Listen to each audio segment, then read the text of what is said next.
কোনো রকম মাছ কিংবা শুটকি ছাড়াই আজকে আপনাদের সাথে দারুণ স্বাদে কচু রান্নার রেসিপি শেয়ার করব।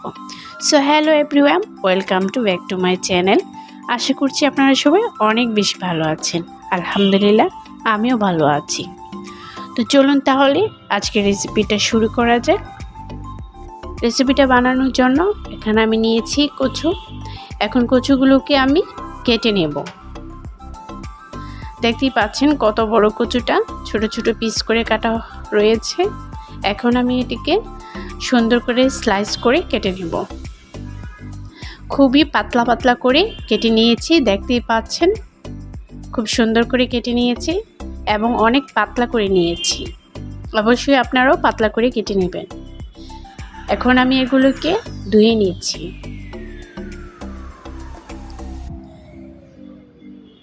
পানি দিয়ে ভালো করে কয়েকবার ধুয়ে নেব, যাতে কোনো রকম ময়লা কিংবা বালি না থাকে। ভিডিও শুরুতে অবশ্যই একটা লাইক করে দিবেন, কারণ অনেকে লাইক করতে ভুলে যান। আর আশা করছি ভিডিওটা না টেনে শেষ পর্যন্ত দেখবেন।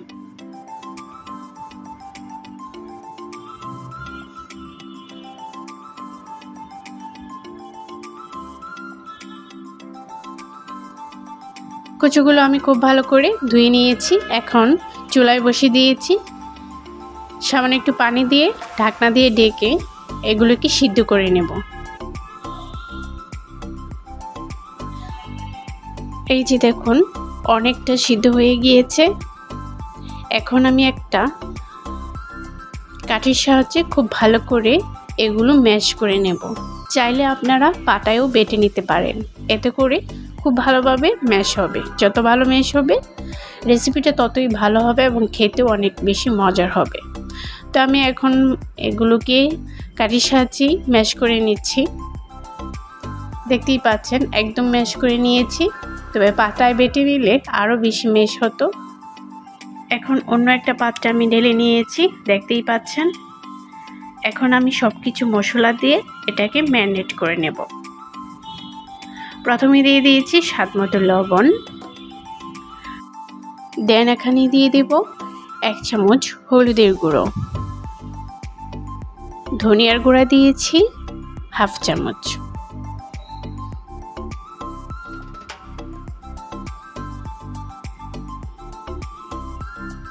এখন দিয়ে দিচ্ছি ভাজা জিরা গুঁড়ো। এখানে আমি 1 চামচের মতো জিরা গুঁড়োটা দিয়েছি। কচু রান্নার মতে জিরা গুঁড়াটা একটু বেশি দিতে হয়। 1.5 টেবিল চামচের মতো এখানে আমি রসুন বাটা দিয়েছি। পেঁয়াজ কুচি দিয়েছি একটা। আর এই রান্নাটা সবচেয়ে বেশি সেরা স্বাদের করার জন্য এখানে অবশ্যই দারচিনি বাটাটা দিতে হবে। এখানে আমি দারচিনি বাটা দিয়েছি 1/2 টেবিল চামচের মতো। এটা অবশ্যই দিতে হবে, না হলে কচুটা খেতে একেবারেই ভালো লাগবে না। এখন আমি হাত দিয়ে সবগুলো উপকরণ খুব ভালোভাবে মিশিয়ে নেব।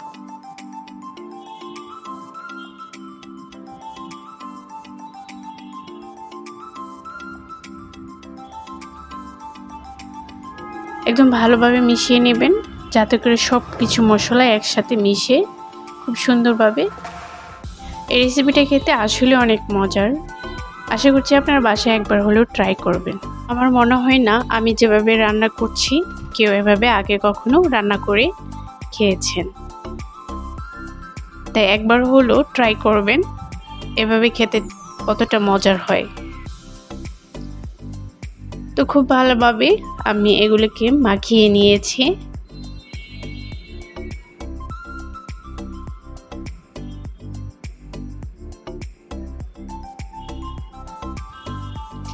এখন আমি চলে যাব চুলাতে।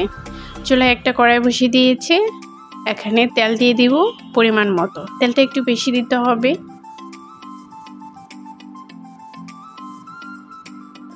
এখন আমি পেঁয়াজ কুচি এখানে দিয়ে দিচ্ছি। একটা বড় সাইজের পেঁয়াজ কুচি দিয়েছি।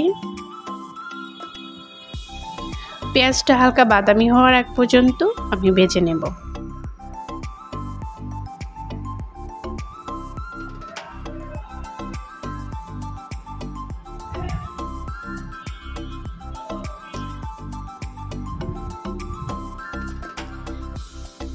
তেজপাতা দিয়েছি 2টা, দারচিনি দিয়েছি 2টা।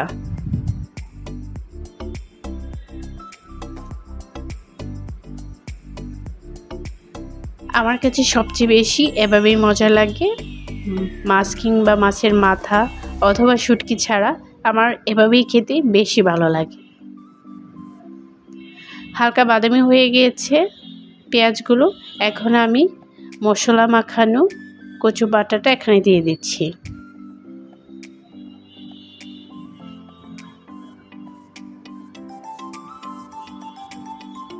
এখন ভালো করে নেড়ে চেড়ে এটাকে ভেজে নেব। এখন 3 থেকে 4 মিনিটের মতো ভেজে নিলেই রান্নাটা কমপ্লিট হয়ে যাবে।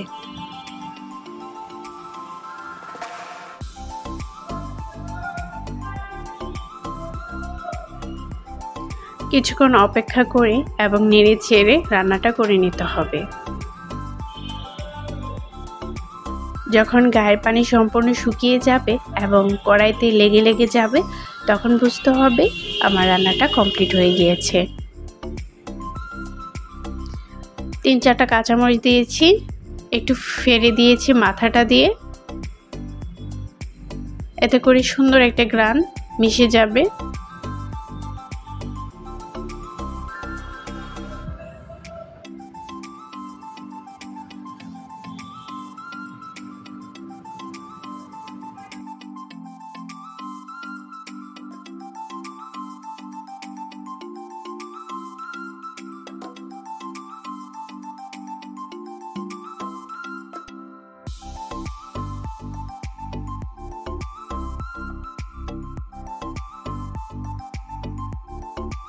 রান্নাটা আমার কমপ্লিট হয়ে গিয়েছে।